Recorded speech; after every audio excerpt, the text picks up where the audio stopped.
ጥሩ ተብሎ የሚታሰበው ሁኔታ ምንድነው ሁሉም እርግዝና ታቅዶ ነው መረገዝ ያለበት ያለ ቅድ የሚከሰቱ እርግዝናዎች አሁን እንዳልነው ከአፈጣጠር ችግር ጀምሮ ለተለያዩ ኢኮኖሚያዊ ወይም ሶሻል ጫናዎች የተጋለጠ ነው የሚሆነው የፉድ ፎርቲፊኬሽን የማስፋፋት ሁኔታው ግዴታ ለምን መሆን እንዳለበት አሁን ግልጽ እየሆነልን የመጣ ይመስለኛልና አሁን በፊት የነበረው ህግ ሞር ኦፍ ቮለንተሪ ወይም ደግሞ ፈቃደኝነት ላይ የተመሰረተ ፉድ ፎርቲፊኬሽን ነበር አሁን ደግሞ ያ ነገር ተቀይሮ ወደ አስገዳጅነት የገባበት ሁኔታ አለ አው ምግብ መድኃኒት ነው ምክንያቱም ይሄንን ችግር ለመከላከል የሚረዳን መድኃኒት ነው ከመከሰቱ በፊት አሁንም የዘገየንበት ነገር አይደለም ከዚህ በኋላ ለሚፈጠሩ ልጆች ጤነኛ ሆነው እንዲወለዱ ወላጆች ምርታማ መሆን የሚችሉበት ስራቸውን መቀጠል የሚችሉበት ለምን እነዚህ ልጆች እንደዚህ አይነት ልጅ ሲወለድ ለወላጆች በጣም ከባድ ነው እነሱን ማስታመም እነሱን መያዝ በየጊዜው ሆስፒታል መውሰድ it's very costly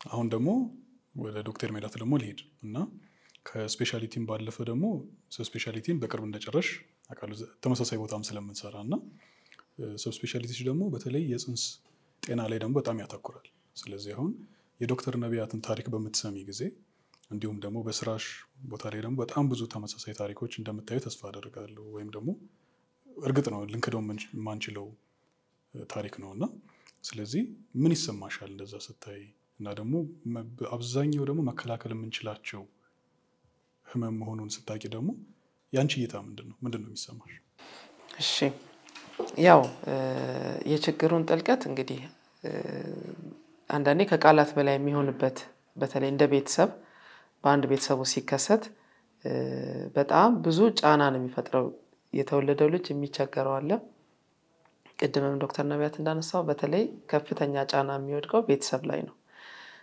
እነዚህ ልጆች እድለኛ ከሆኑና ህክምናውን ካገኙት ያንድ ዋን ታይም ብቻ ህክምና አይደለም በሂደት የተለያየ አይነት ህክምና በተለያየ ጊዜ በየደረጃው የሚሰጥ ህክምና ነው ህክምናው ከተሰጠ በኋላ እንደገና ሪሃቢሊቴሽን ያስፈልጋል ብዙ ጊዜ ያው የመንቀሳቀስ ችግር እንደዚህ ሽንትን ወይም ሰገራን የመቆጣጠር ችግር በጣም ያው ውስብስብ ነው እንዲ ነው ተብሎ የሚጠቀስ አይደለም ዋን ታይም ትሪትመንት ብቻ ስላልሆነ ቀጣይነት ያለው ህክምና ስለሚያስፈልገው የሚፈጥረው ጫና ምንም ግልጽ ነው በጣም ከፍተኛ ጫና ይፈጥራል ቤተሰብ ላይ እንዲሁም የተወለደው ህፃን ላይም እንደዛው ስለዚህ እንግዲህ ችግሩ ያው አሁን ስፔሲፊካሊ ስለ ፎሊክ አሲድ ስለምናወራ እንጂ በጣም ለዚህ ነገር በአጠቃላይ ለአፈጣጠር ችግር የሚያጋልጡ ብዙ ምክንያቶች አሉ ወይም እንደ ሪስክ ፋክተር የምናነሳቸው እድሜ ሊሆን ይችላል ክሮሞዞማል አብኖርማሊቲ ሊሆን ይችላል ወይም ይሄ በዘረመል ደረጃ ያሉ አብኖርማሊቲዎች ይሄ ነገር ሊፈጥሩ ይችላሉ ቅድም እንደተጠቀስኩት ደግሞ ተጓዳኝ በሽታዎች በተለይ ስኳር በሽታ ከእርግዝና በፊት ወይም በእርግዝና ሰዓት በተለይ ቀድሞ በመጀመሪያው 3 ወራት የሚከሰቱ ተጓዳኝ በሽታዎች ይሄን ነገር እንዲመጣ ወይም ያፈጣጠር ችግር እንዲኖር ሊያጋልጥ ይችላል ወይም ደግሞ ኢንፌክሽኖች አንዳንዴ ደግሞ ምክንያቱንም በማናቀበት ሁኔታ ይሄ ነገር እንዲፈጠር ምክንያት ሊሆን ይችላል ከዚህ ውስጥ አንዱ ነው እንግዲህ ፎሊክ አሲድ እጥረት አንዱ ኮዝ ይሄ ነው ብለን የምንጠቅሰው ፎሊክ አሲድ እንደምንድነው ስፔሲፊካሊ የምናነሳው ቅድም እንደተጠቀስከው መከላከል የምንችለው ነው የፎሊክ አሲድ እጥረት ነው ይሄን ነገር የሚያስከስተው ስለዚህ ይሄ ነገር እንዳይከሰት ቀደም ብለን አንድ እርጉዝ ሴት ከማርገዟ በፊት ፎሊክ አሲድን በእንክብል መልክ ሊሆን ይችላል ወይም አሁንም እንደተባለ በፎርቲፊኬሽን ሊሆን ይችላል ያንን እጥረት ብንቀርፈው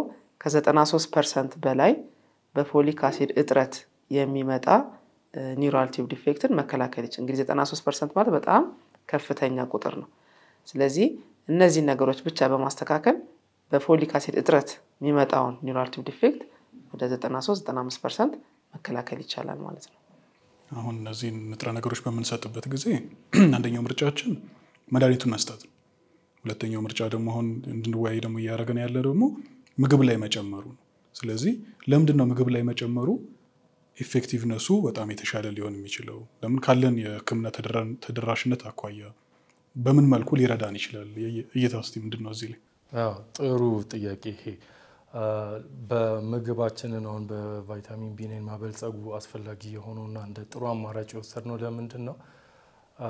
እንደተባለው ይሄ ነገር የሚያስፈልገው ከእርግዝና በፊትና እርግዝና ተፈጥሮ በአንድ ወር ውስጥ ነው።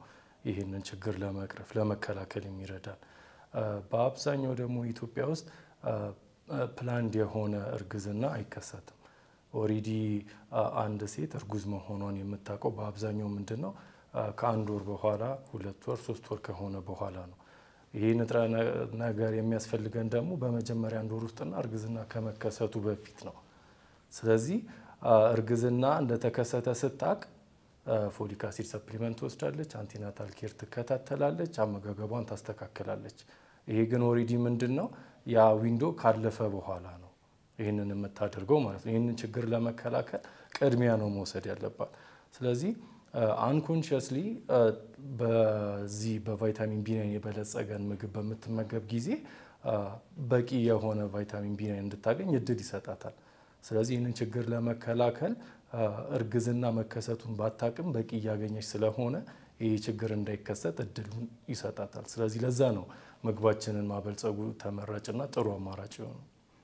ዶክተር ሜላት ወደ አንቺ ደግሞ ልመለስና በክትትል ጊዜ ካየሻቸው ምን ቁጥር ማስቀመጥ ሊከብደን ይችላል፣ ግን ምን ያህሎቹ እርግዝናዎች ናቸው ታቅደው እርግዝና የሚከሰተው? ከዛ ደግሞ ክትትል መቼ ነው የሚጀምሩት? አብዛኛው ከአንቺ እይታ ከተጻፉ ጽሁፎችም ያለውን እስቲ ያንቺን እይታ ደግሞ ንገሪ። እሺ ጥሩ። እንግዲህ አሁን እንደተባለው በፎሊክ አሲድ እጥረት የሚመጣው ላይ ነው እያተኮርን ያለ ነው። ስለዚህ ይህን እጥረት ለመከላከል እንግዲህ 2 አማራጭ ነው ያለው። አንደኛው በእንክብል መንገድ በእንክብል መልክ መስጠት፣ ፎሊክ አሲድ ለብቻው አለ ወይም ከሌሎች ቫይታሚኖች ጋር ተቀላቅሎ የሚሰጥ አለ፣ ወይም ደግሞ ፎርቲፊኬሽኑ ነው። አሁን ወደ ጥያቄ ለመምጣት የተወሰኑ እኛ ሀገርም የተሰሩ ዳታዎች ስላሉ ለምሳሌ ፈርስት ትራይሚስተር ያው እርግዝና እንግዲህ በሕክምና በትራይሚስተር ይከፋፈላል። የመጀመሪያውን 3 ወር ፈርስት ትራይሚስተር ነው የምንለው። ፈርስት ትራይሚስተር ላይ እርግዝና ክትትል የሚጀምሩ እናቶች ከ20 እስከ 25% አይበልጡ። ያ ማለት ነው በጣም 1/4 ከመቶ እርግዝና 1/4 ብቻ ነው ፈርስት ትራይሚስተር ላይ የሚመጡት ማለት ነው። አሁንም እንደተጠቀሰው ይሄ ችግር የሚገጥመው እርግዝና በተፈጠረ 5 to 6 weeks ወይም 1 ወር እስከ 15 ቀን ባለው ጊዜ ነው የዚህ የኒውራልቲቭ ዲፌክት ችግር ካለ የሚከሰተው። ሌላው ደግሞ አንፕላንድ ፕሬግናንሲ ወይም ፕላን ያልተደረገ ፕሬግናንሲ ሬቱም ቀላል የሚባል አይደለም። ከ30 እስከ 35% አንፕላንድ ፕሬግናንሲ ነው በእኛ ሀገር ሴታፕ ማለት ነው። ያ ማለት ነው ፕላን አድርጎ ቅድመ እርግዝና ጥንቃቄዎችን አድርጎ የማርገዝ ባህላችን አነስ ያለ ነው። ገና እየዳበረ ያለ ሂደት ላይ ያለ ነገር ነው። ስለዚህ ያም ተጨምሮ ደግሞ ምንድነው በባህላችንም እርግዝና ብዙ ጊዜ የመጀመሪያው 3 ወር ካለፈ በኋላ ነው ወደ ክትትል የሚሄዱ ያው ዳታውም እንደሚያሳይ ማለት ነው። ስለዚህ ባይዜን ያኔ ሲመጡ ሁሉም ነገር በቃ ማረግ የሚቻለው መከላከል የሚቻለው ዊንዶ ፔሪድ ካለፈ በኋላ ነው የሚመጡት። ስለዚህ አሁንም ቅድም የተነሳው ላይ ለመጨመር ፎሊክ አሲድ ሰፕሊመንቴሽን እንደ ሶሉሽን የምናስብ ከሆነ አድረስ የምናደርገው እንግዲህ ከእርግዝና በፊት ፕላን አድርገው ለሚያረግዙ ሰዎች ብቻ ይሆናል ማለት ነው። በዳታው መሰረት ደግሞ ያ በጣም ጥቂት ሰዎችን ነው በዛ መንገድ ከሄድን አድረስ ማድረግ የሚቻለው። በማስ ፎርቲፊኬሽን ከሄድን ግን እንደተባለው ሁሌም ዳይታችን ውስጥ ስለሚኖር እንደው አንፕላን ፕሬግናንሲ እንኳን ቢከሰት በዚህ በፎሊክ አሲድ እጥረት ያ የተከሰተ እርግዝና የመጠቃት እድሉ በጣም ያንሳል ማለት ነው። የፉድ ፎርቲፊኬሽን የማስፋፋት ሁኔታው ግዴታ ለምን መሆን እንዳለበት አሁን ግልጽ እየሆነልን የመጣ ይመስለኛልና አሁን በፊት የነበረው ህግ ሞሮፍ ቮለንተሪ ወይም ደግሞ ፈቃደኝነት ላይ የተመሰረተ ፉድ ፎርቲፊኬሽን ነበር። አሁን ደግሞ ያ ነገር ተቀይሮ ወደ አስገዳጅነት የገባበት ሁኔታ አለ እና ይሄን ነገር ለምንድን ነው ወደዛ ሊሄድ የቻለው? እና አስገዳጅነት ባልነበረበት ጊዜ ላይ የተገኙ ውጤቶች ምንድናቸው የገፉን አስገዳጅ የማድረጉን ሂደቱንም ደግሞ እስቲ ከኤፍዲኤ ባልደረባችን ብንቀበል ደስ ይለኛል። እሺ ጥሩ ጥያቄ ነው። ቅድም የተነሳው ላይ አንድ ብዬ ወደዚህ ጥያቄ እመለሳለሁ። ቅድም እንደተባለው ፎርቲፊኬሽን አለ፣ ከዛ ደግሞ ሰፕሊሜንቴሽን አለ። በሁለቱም አፕሮች ምናልባት ይህን ነገር እንትን ልናደርግ እንችላለን። ቅድም እነሱ ባልደረቦች ያሉ ነገር ትክክል ነው። ቀድመን በሰውነታችን ውስጥ የምንመገበው ምግብ እንደ በዚህ በንጥረ ምግቦች ሪች ከሆነ ከጅምሩም ሰውነታችን እጥረቱ ስለማይኖር ፕላስ የኮስት ኢፌክቲቭ ነገር ማየት ይቻላል። ከሰፕሊሜንቴሽን ይልቅ ፎርቲፊኬሽን በጣም ኮስት ኢፌክቲቭ ነው። ሰፕሊሜንቴሽን ትንሽ ይወደዳል። ስለዚህ ሞር በምንጠብቀው ደረጃ አብዛኛው ህብረተሰባችን ከመድረስ አንጻር በሰፕሊሜንቴሽን እንትን ለማለት በጣም ዋጋው ውድ ነው የሚሆነው። ስለዚህ የፎርቲፊኬሽን አንደኛ በጣም በቀላሉ ኮስት ኢፌክቲቭ እና ቺፕ የሚባለው ለዚህ ነው። ከሌሎች ሜተድ እንግዲህ ፉድ ቤዝድ አፕሮች ከሚባለው ስትራቴጂ ፎርቲፊኬሽን ነው። ዳይቨርሲፊኬሽን የሚባል ሌሎች አማራጮች አሉ፣ እሱንም መጠቀም። ስለዚህ እነዚህ ሞር ኢፌክቲቭ ኮስት ኢፌክቲቭ ይሆኑና ሰፕሊሜንቴሽንን ለማድረስ ትንሽ ወጪው በጣም ከበድ ስለሚል ፎርቲፊኬሽን ለዛ ነው ፎርቲፊኬሽን በደንብ ከነዚህ በበለጠ ፕሮሞት የሚደረገው የሚለውን ሀሳብ ለመጨመር ነው። እንግዲህ ደረጃዎች እንግዲህ የራሳቸው ፐርፐዝ አለ። አስገዳጅ የሚሆኑበት አንደኛ ከፐብሊክ ሄልዝ ፕላስ ከአኒማል ሄልዝም ከአካባቢም አንጻር ከሚያደርሱት ኢምፖርታንስ ታይቶ ደረጃዎች አስገዳጅ ይሆናሉ። ስለዚህ አስገዳጅ ሲሆኑ ደግሞ ያን ነገር ይሄንን ደረጃ የሚተገብሩ በዚህ ቢዝነስ ውስጥ ያሉ ሰዎች ያን ደረጃ እንዲተገብሩ ይገደዳሉ። አስገዳጅነት ሲደረገው ማለት ነው። እንግዲህ ቅድም ሲነገር ምን አይነት ስንት አይነት የፎርቲፊኬሽን ደረጃዎች አሉ ሲባል አይነቶች አሉ ሲባል ነበርና ቅድም ወንድማችን እንደመለሰው ይሄ ማስ ፎርቲፊኬሽን አለ፣ ታርጌትድ ፎርቲፊኬሽን የሚባል አለ፣ ቮለንተሪ ተብሎ ደግሞ የሚዘጋጁ የተለያዩ እንትኖች አሉ። ቮለንተሪ ላይ አሉ፣ አሁን ቮለንተሪ እየወጡ ያሉ አሁን አንዳንዴ በተለያዩ ምርቶች ላይ በበቆሎ ላይ ለምሳሌ በሌሎችም ላይ ቮለንተሪ ደረጃዎች እየተጠየቁ ነው ያሉ። ስለዚህ እሱ በፈቃደኝነት ማድረግ ይችላል። እነዚህ ግን በተለይ ሶስቱ ምግቦች እንደኛ ሀገር ላይ ጨው፣ የምግብ ዘይትና የስንዴ ዱቄት ፎርቲፋይ ማድረግ አስገዳጅ ናቸው፣ በህግ አስገዳጅ ናቸውና ይህንን ነገር በደረጃው መሰረት ፎርቲፋይ አድርጎ ለህብረተሰባችን ማቅረብ በዚህ ላይ የተሰማሩ አምራቾች፣ አስመጪዎች ይህን እንዲያደርጉ ይጠበቅባቸዋል በግድ። ስለዚህ ፎርቲፋይ ያልሆነ ዱቄት፣ ፎርቲፋይ ያልሆነ ዘይት፣ የምግብ ዘይት፣ ፎርቲፋይ ያልሆነ ጨው ማቅረብ አይቻልም ማለት ይከለክላል። ስለዚህ ይህ አንድ ነው። ፕላስ የተለያዩ ተቆጣጣሪ አካላቶች ክትትል ያደርጉበታል። እዚህ ክትትል ያደርጋሉ። እንግዲህ ማንኛውም አካል ቮለንተሪ ሆነም ወይንም በአስገዳጅ ደረጃዎችን የሚያበለጽግ ከሆነ ምግቡ ደረጃዎችን መጠበቅ ያስፈልጋል። በቮለንተሪ የሚወጣው በአስገዳጅ የሚወጣውንም አስፐር በወጣው ደረጃ መሰረት ማበለጸግ ይጠበቃል። እነዚህኞቹ ግን ያኛው ላበለጽግ ይችላለሁ እኔ አሁን አምራች ብሆን ላለበለጽግ ይችላል ቮለንተሪ ስለሆነ ማለት ነው። ይሄን ነገር በዚህ ዘርፍ ላይ ከተሰማረጉ ማበልጸግ ግዴታ ነው። ሳናበለጽግ ለህብረተሰቡ ማቅረብ ስለማይቻል ማለት ነው። ስለዚህ ይሄን አውቆ መተግበር ያስፈልጋል እና ለዛ ነው ትንሽ ፓወር ይሰጣል። ግዴታ ሲሆን አስገዳጅ ሲሆን ላበለጽግም ላለበለጽግም ይችላል የሚል ነገር አይኖርም ማለት ነው። ስለዚህ አስገዳጅ መሆኑ ለአፈጻጸሙ ለመፈጸም እንዲፈጸም በምንፈልገው ደረጃ አብዛኛው ህብረተሰባችን ይህን ምግብ አግኝቶ የንጥረ ምግብ እጥረቱን እንዲቀርፍ ከማድረግ አንጻር ትልቅ አስተዋጽኦ አለው። ምክንያቱም በየትኛውም ደረጃ ከውጭ የሚገባው አገር ውስጥ የሚመረተው በልጽጎ እንዲገባ ስለሚፈለግ ማለት ስለሚገደድ ማለት ነው። እዚሁም በተያያዘ ደግሞ እስቲ የሌሎች ሀገሮችን ተሞክሮ ደግሞ ብትነግሩን ወይ ደግሞ ሌሎች ሀገሮች በምን መልኩ ነው ይሄን ነገር እየሄዱበት ያለው የሚለውን እስቲ የእናንተን እይታ ለኛ ሀገርም ኮንቴክስት ለመስጠትም ስለሚጠቅም።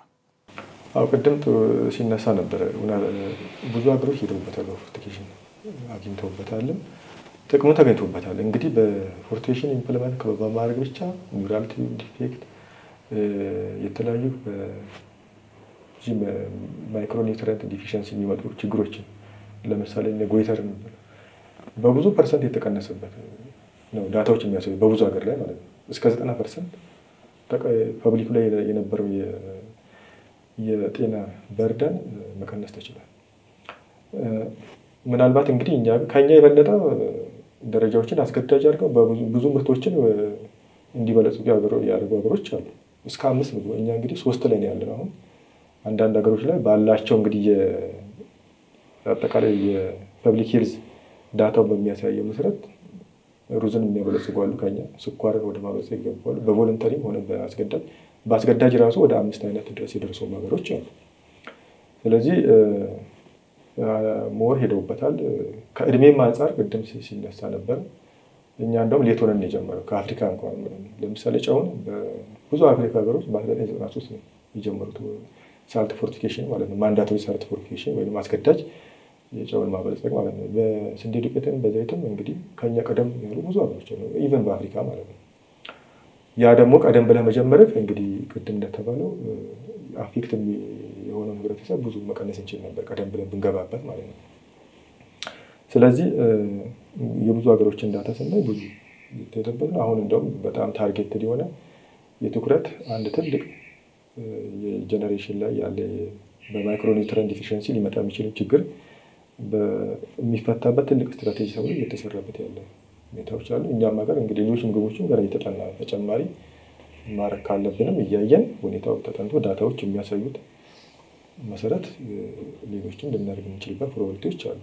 ለምሳሌ ደብል ፎርቲፊኬሽን የሚታሰብ ያለበት ሁኔታ አለ። ጨው ላይ ለምሳሌ ፎሊክ አሲድን ጨው ላይ ጭምር አሁን ባዮዲን ነው በደብል ፎርቲፊኬሽን ፎሊክ አሲድንም በመጨመር ጥናቶች እየታዩ ነው። እንግዲህ አሁን እንችላለን ማስፈጸሙ የሚለውን እየታይቶ ይወሰናል። እንግዲህ እሱ በሂደት በስትሪንግ ኮሚቴ ማለት ነው።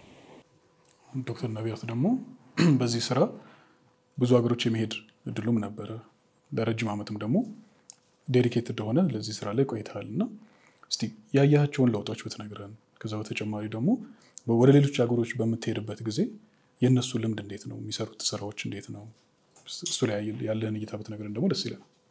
እሺ፣ አመሰግናለሁ። ጥሩ ጥያቄ ነው። ይሄም እንግዲህ እንደ ዓለም እንደ ሀገር እንደ ግሎባል ብንመለከተው ስለ ፎርቲፊኬሽን እኔ በ2022 በፈረንጆቹ አቆጣጠር እዚሁ የWHO ላይ አንድ ሳይድ ኢቨንት ነበረ። በዚሁ ፎርቲፊኬሽን WHO አክሴፕት አድርጎት ኢንዶርስ እንዲያደርገው እና የአባል ሀገራት የዚህ WHO ሜምበር ካንትሪዎች ምግባቸውን ፎርቲፋይድ እንዲያደርጉ እንዲያበለጽጉ ሰጀስት የሚያደርግ አንድ ዶክሜንት እንደዚሁ ለWHO አቅርበን ነበረ። በዛን ሰዓትም እንግዲህ በፈረንጆቹ አቆጣጠር በ2022 ነበረ።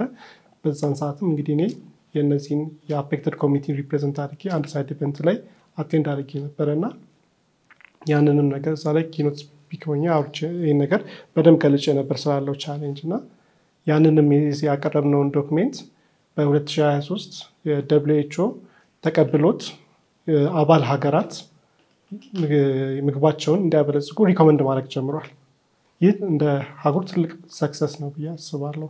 በዛን ጊዜም የኛ ሀገራት የኛ ዴሊጌት የሆኑ ነበሩ፣ እዛ ሚቲንግ ላይ ነበሩ። የተለያዩ ከኤፍዲኤ ከጤና ጥበቃ ከኢፒኤችአይ ከተለያዩ ቦታዎች ላይ እንደዚሁ አቴንድ አድርገው ነበር እና ከዛም መጥተው ያንን ነገር ካዩም በኋላ ወደ ኢትዮጵያም ስራው እንዲጀመር የተነሳበት በደንብ ኦልሬዲ የተጀመሩት አክቲቪቲዎች በደንብ ፑሽ እንዲያደርግ የተደረገበት ጊዜ ነው ብዬ አስባለሁ እና WHO ሜምበር ካንትሪዎችን አክሴፕት አድርጎ አሁን ብዙ ሀገራት ወደ ስራ ገብተዋል። ላይክ አሁን አሜሪካ እንዳልኳችሁ ቅድም ሜንሽን እንዳደረኩት ከብዙ ዓመት በፊት ነው 100 years back ነው እንግዲህ የጀመረችው ምግባቸው ላይ ፎሊክ አሲድ መጨመር። በዛ ውስጥ እንግዲህ እንደ ሀገር አንድ ትልቅ ሀገር በአመት የስፓይናል ፊዳ ሃይድሮሴፋለስ ኬዝ ናምበራቸው ወደ 2000 አይጠቀም። እኛ ጋር ብንመለከት ወደ 44000 ፕሬግናንሲ ያፕን ያደርጋል። ከዛ ውስጥ ከ10000 እስከ 15000 ወይም እስከ 20000 ድረስ ቁጥሩ በደንብ ስፔሲፊካሊ የተሰራ ዳታ ባይኖርም ያን የሚያህል ቁጥር ልጆች ይወለዳሉ ከዚህ ችግር ጋር። ይህ ትልቅ አላርሚንግ ናምበር ነው እና አዌርነሱም እውቀቱም የለም። የሌሎች በሽታዎች ብንመለከት ስለ ኦቲዝም ብንመለከት ስለ HIV ብንመለከት ስለ አዘር ዲዚዝ ብንመለከት በደንብ ህብረተሰባችን ጋር ሰርጾ የገባ አዌርነስ አለ። ስለ ስፓይናል ፊዳ ስለ ነርቭ ዘንግስ ክፍተት ብዙ እውቀት የለም እና ያ ነገር በደንብ አልተሰራበትም እና ያ ነገር እንደ አንድ ክፍተትም ሆኖ ይህ ነገር በመምጣቱና ይህ ነገር መከላከል እንድንችል ምግባችን እንድናበለጽግ እድሉ መስጠቱ በጣም ትልቅ ነገር ነውና ሌሎች ሀገራት እንዳልኩ ስንዴያቸው ላይ በቆሎ፣ ዘይት የሚመገቡትን ኮመን የሆኑ ምግባቸውን እያበለጸጉ ይህን በሽታ ወዲያውኑ ነው የሚከላከሉት። ኢቭን ከተፈጠረ በእርግዝና ጊዜ በ12 ሳምንት ውስጥ በአልትራሳውንድ አይተው ዲቴክት አድርገው ወደ ሕክምና ምን ማድረግ እንዳለባቸው የሚወስኑበትን ነገር ነውና ይህ ነገር እንግዲህ ወደ ሀገራችን መጥቶ ስራ በመጀመሩ እንግዲህ ወደፊት ትልቅ ለውጥ እናያለን። ሆስፒታሎቻችን በተሻለ መልኩ ሕክምና ለሌሎች ኬዞች መስጠት የምንችልበት ወደ ሌሎች ሕክምናዎች በደንብ በሰፊው ማስፋት መሄድ የምንችልበትንም እድል ይሰጠናል ብዬ አስባለሁ። ቅድም የሕክምና ጉዞህን በተወሰነ መልኩ ነካ አድርገህልን ነበርና እድሜህን መናገር ከተፈቀደልኝ 32 ዓመቱ ነው ዶክተር ነቢያት እና በዚህ ጊዜ ውስጥ በግልም ስለማውቅህ አንድ የነገርከኝ ታሪክ ነበር እና የመጨረሻ ሰርጀሪ መቼ ነበር የተከሰተው? ስለዛ ሂደትም ደግሞ ንገረኝ። ለምን እዚህ ላይ ማስረዳት የፈለግነው ህክምናው በአንዴ እንደማይቆም ለዛ መከላከል ምን ያህል አስፈላጊ እንደሆነ የምናየው ተደጋጋሚ ህክምናዎች ስለሚያስፈልጉ ከዛ በኋላ እጅግ በጣም ብዙ ወጪ ስላለው ከስራም ከገንዘብም ብዙ የመጉዳት ሂደት ስላለው እስቲ ያንተን ጉዞ ደግሞ እዛሽ ላይ ትንሽ ጨመር ብታደርግልን ፈቃድ ከሆነ ደስ ይላል። ያው እንዳልከው እድሜ 32 ዓመቴ ነው። እንግዲህ በዚህ ውስጥ ላይፍ ጆርኒ ውስጥ ብዙ ነገሮች አሳልፌያለሁ። ብዙ ቻሌንጆች ከዚሁ ከስፓይናል ቢፊዳ ጋር በተያያዘ ብዙ ቻሌንጆች አሳልፌያለሁ። ምናልባት አሁን ላይ ሐኪምን በመሆኔ ብዙዎች ነገሮች በራሴም በተለያየ ወይ ሶልቭ ለማድረግ ራሴንም ለማገዝ አስችሎኛል ብዬ አስባለሁ። ግን ቀላል አይደለም፣ ጆርኒው ቀላል አይደለም። ያለው ቻሌንጅ ለእኔም ለቤተሰቦቼም በጣም ከባድ ነገር ነው። ያሳለፍኳቸው ታይሞች በተለይ ቅድም ሜንሽን እንዳደረኩት የሃይ ስኩል አካባቢ ላይ የነበረው ከእግሬ ጋር በተያያዘ የነበረው ህክምና ጆርኒዎቼ በጣም ከባድ ነበረ ማለት እችላለሁ። ብዙ ትምህርት ቤት ያልሄድኩበት ለተወሰኑ ጊዜያቶች ኢቨን ዊዝ ክራንች ይዤ እግሬ ሂል እስከሚያደርግ የጠበቁባቸው ታይሞች ነበሩ። ከዛም በኋላ ግን ያው እግዚአብሔር ይመስገን ጥሩ ነገሮች ተስተካክለውልኝ ወደ ትምህርት ቀጥዬ ወደ ሜዲካል ስኩል ጆይን አድርጌ ምንም ሳያጋጥመኝ ትምህርቴን ጨርሼ ወደ ስራም ጀምሬ ነበር። ግን በመሀል ላይ ያው እድገቴ ቁመቴ በሚያልቅበት ሰዓት ወይም እድገቴ በሚቆምበት ሰዓት ሰርጀሪ ያስፈልጋል ተብዬ ነበርና ያንንም ሰርጀሪ ለመሰራት የት መሄድ እንዳለብኝ ማን ሐኪም ጋር ይህን ሰርጀሪ ሊሰራልኝ ይችላል የሚለው ነገር ለእኔ ትልቅ ቻሌንጅ ነበረ።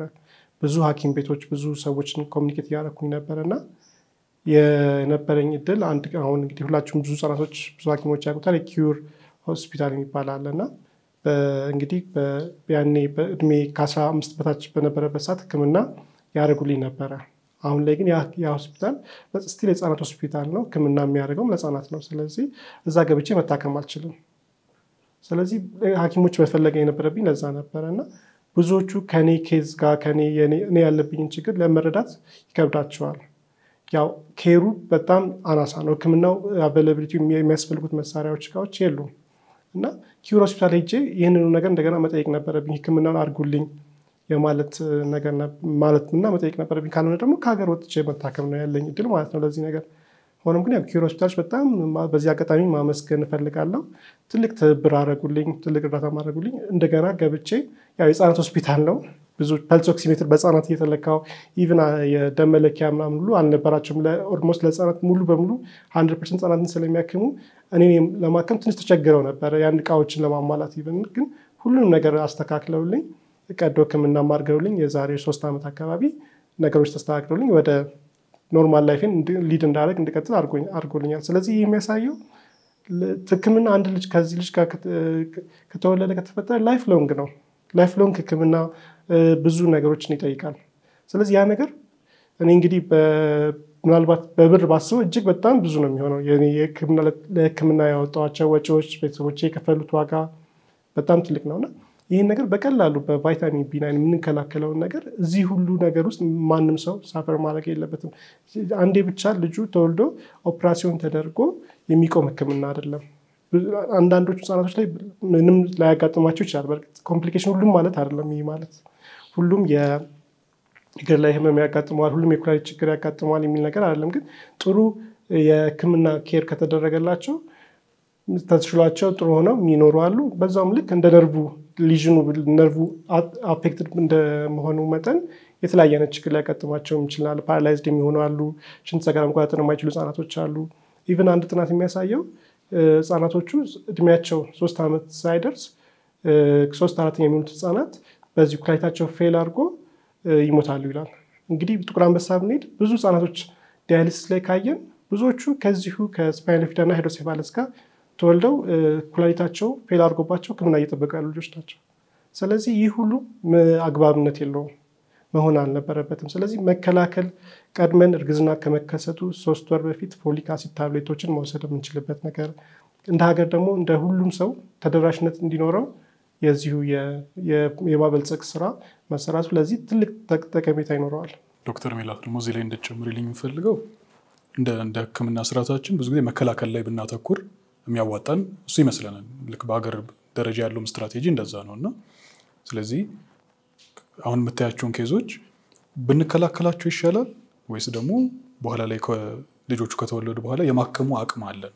እስቲ አንቺን እይታ ብትነግሪኝ ደግሞ ደስ ይለናል። እዚህ ላይ እዚሁ ባነሳው ቶፒክ ላይ እዚሁ ኒውራል ቲዩብ ዲፌክት ላይ የተለያዩ ወርልድ ዋይድ የሆኑ ሪሰርቾች የሚያሳዩት ምንድነው 3 ሰክሰስ ታርጌቶች አቺቭ አድርገናል ብለው የሚናገሩት። አንደኛ ምንድነው ፎሊክ አሲድ ሰፕሊመንቴሽን እና ፎርቲፊኬሽን ቢኮዝ ይሄ ቅድም እንዳለው ፎሊክ አሲድ እጥረት የሚመጣውን ኒውራል ቲዩብ ዲፌክት ወደ 95% ስለሚከላከል ሶ ወርልድ ዋይድ አንደኛው ሰክሰስ ይሄ ነው። ፎርቲፋይ በማድረግ ወይም ሰፕሊመንት በማድረግ ከ200,000 በላይ በኒውራል ቲዩብ በፎሊክ አሲድ እጥረት የሚመጣው ኒውራል ቲዩብ ዲፌክት ፕሪቬንት ማድረግ ችሏል። ሁለተኛው ሰክሰስ እንትን ምንድነው ወይም ሰክሰስ ስቶሪ ኤርሊ ዲቴክሽን። ኦኬ ገና በጽንስ ሂደት ላይ አልትራሳውንድ ሲምፕል እንግዲህ በእርግዝና ወቅት ኮንጀኒታል አኖማሊ ኤኒ ያፈጣጠር ችግርን ፒክ ለማድረግ ወይም ዲቴክት ለማድረግ ብዙ አይነት የኢንቨስቲጌሽን ሞዳሊቲዎች አሉ። ከፍ ላይክ ኤምአርአይ አለ በጣም ከፍ ካለው ብንነሳ ሌሎች ደግሞ የባዮኬሚካል ቴስቶች አሉ። እነዚህ ኤምአርአይ በለው ባዮኬሚካል ቴስቶች በእኛ ሀገር ኮስት ኢፌክቲቭ አይደሉም ጭራሽ። አንደኛ ኢዚሊ የምናገኛቸው አይደሉም። አብዛኛው እንትን ሳምፕል ውጭ ተልኮ ምናምን ነው የሚሰራው። ስለዚህ ወደዛ ለመምጣት ያው ጊዜ ይፈጃል።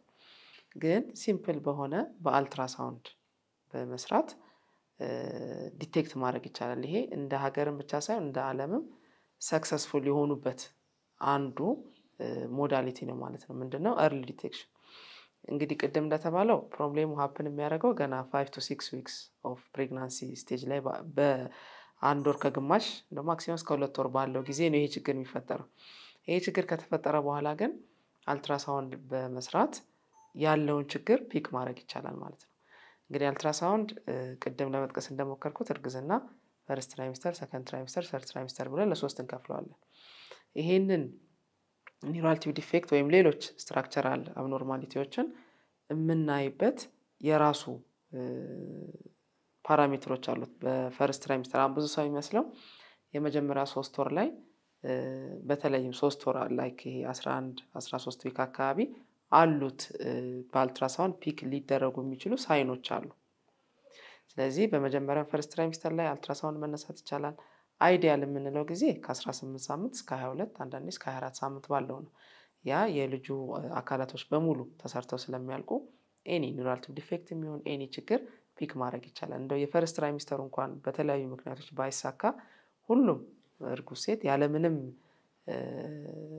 ዲተርሚኔሽን ወይም ያለምንም ስፔሲፊኬሽን ለሁሉም እርጉዝ ሴቶች ይሄ አናቶሚክ ስካን የምንለው ማለት ነው ሰከንድ ትራይሚስተር ላይ መሰራት አለበት። ያ ምንድነው ኒውራል ቲዩብ ዲፌክትን ጨምሮ ኤኒ ኮንጀኒታል አኖማሊ ፒክ የሚደረግበት ጊዜ ነው ማለት ነው። አንዳንዴ ደግሞ እንግዲህ በተለያዩ ምክንያቶች ይህንንም ጎልደን ቻንስ የማያገኙ ሰዎች ይኖራሉ። ወይም ልጁ 7 ወር ካለፈው በኋላ ሊሆን ይችላል ወደ አልትራሳውንድ ሰርቪሱን የሚያገኙት። ያኔም ቢሆን ያለውን ችግር ፒክ ከማድረግ ነው እንግዲህ ህክምና ፕሮሰስ የሚጀምረው። መጀመሪያ ያለውን ችግር ፒክ ማድረግ ይፈልጋል። ስለዚህ በዛም ጊዜ ቢሆን ወይም ወደ መውለጃ ጊዜም ቢሆን ችግሩ ፒክ የተደረገው በተገኘበት ጊዜ ወይም ፒክ በተደረገበት ጊዜ ከወላጆች ጋር ቁጭ ተብሎ ምን መደረግ አለበት፣ በቀጣይ ልጁ ሊገጥመው የሚችለውን ችግር ያው ላይፍ ታይም ኮሚትመንት እንደሆነ ያለውን ነገር ዲስከስ በማድረግ በወሊድ ሰዓትም እናትየዋ ላይም ጽንሱ ላይም በተለይ ሃይድሮሴፋለስ ሲኖር እንዲህ አይነት እንትኖች ሲኖሩ እናትየዋ ላይም ልጁ ላይም ነው ያ ችግር የሚፈጠረው። በወሊድ ሰዓት ማለት ኦልሬዲ የተፈጠረ ዳሜጅ ይኖራል። በዴሊቨሪ ፕሮሰስ ደግሞ ሌላ ዳሜጅ ሊፈጠር ይችላል ማለት ነው። ስለዚህ የአወላለድ ምርጫውን ጀምሮ ምን መደረግ እንዳለበት በቀጣይ ለልጁ የሚያስፈልገውን ህክምና ዲስከስ ለማድረግ ለሁሉም ነገር ይሄ ሳይወለዱ ወይም በጽንስ ጊዜ ዲቴክት የሚደረግበትን አማራጭ መጠቀም ያስፈልጋል ማለት ነው። ያ ማለት እንግዲህ እንደ ፕሪቬንሽን ነው የምንቆጥረው ማለት ነው። ፕሪቬንት የምናደርገው እንዳልኩ ችግሩ ኦልሬዲ ሀፕን ካረገ በኋላ እንኳን ቢያንስ ከመወለዱ በፊት ያ ነገር እንዳለ ማወቃችን በቀጣይ ወላጆችን ምን ኤክስፔክት ማድረግ እንዳለባቸው በወሊድ ሰዓት የሚፈጠረውን ችግር ከመከላከል ጀምሮ ማወቅ ይቻላል ማለት ነው። ሶስተኛው ሰክሰስ ስቶሪ ብለው ዶክመንት የተደረገው ምንድነው? ያው ኢንትራዩትራይን ሰርጀሪዎች ነው። ልጁ ሳይወለድ እዛው ጽንስ ላይ የሚሰሩ እነዚህ ሪፔሮች ማለት ነው ያለውን ክፍተት መጠገን ይቻላል። ያ እንግዲህ በበለጸጉት ሀገራት ነው እንጂ እኛ ጋር እስካሁን ምንም እንትን የለም። ግን በሂደት ወደዛ የሚኬድበት ነገር ያው ወደፊት መምጣቱ አይቀርም። አሁን ላይ ግን ባለንበት ስቴጅ ላይ አንደኛ በጣም አትኩሮት ሰጥተን መስራት ያለብን ያው አንዴ ሀፕን ካረገ በኋላ ቀደም ዶክተር ነቢያት እንግዲህ ከራሱም ኤክስፒሪየንስ ጠቅሶታል። ህክምናው በአንዴ የሚቆም አይደለም። በጣም ብዙ ኮስት የሆኑ ነገሮች የሚያካትት ስለሆነ ፕሪቬንት ማድረጉ ምንም አማራጭ የሌለው አካሄድ ነው በፎርቲፊኬሽኑ እና በሰፕሊመንቴሽኑ። ያንን ስቴጅ አልፎ ግን ችግሩ ሀፕን ካረገ early ዲቴክት ማድረግ ይጠበቅብናል ማለት ነው። በምን ቀላል በሆነው በአልትራሳውንድ። ዶክተር ነቢያት አሁን አንድ ባለፉት አመታት በሰራችሁት ስራ አልትራሳውንዶችን ለሆስፒታሎች ለመስጠት ሞክራችኋል። ከዛ ደግሞ ኒውሮ ሰርጀሪ ላይ የሚያስፈልጉትን እቃዎች ደግሞ ለማሟላት ሞክራችኋል። አሁን ይሄንን መጠየቅ ምክንያት ምን ያህል ወጪ እንዳወጣችሁ እንድትነግረን ስለፈለኩ ነው።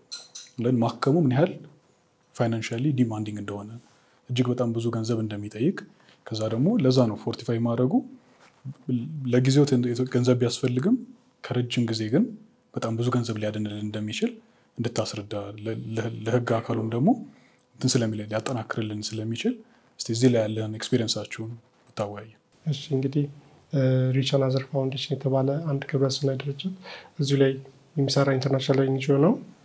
እንግዲህ ለነዚህ ህክምናዎች ለነዚህ መሳሪያዎች ለነዚህ እቃዎች ለልጆቹ ህክምና እንዲያገኙ በጣም ብዙ ወጪ ወጥቷል።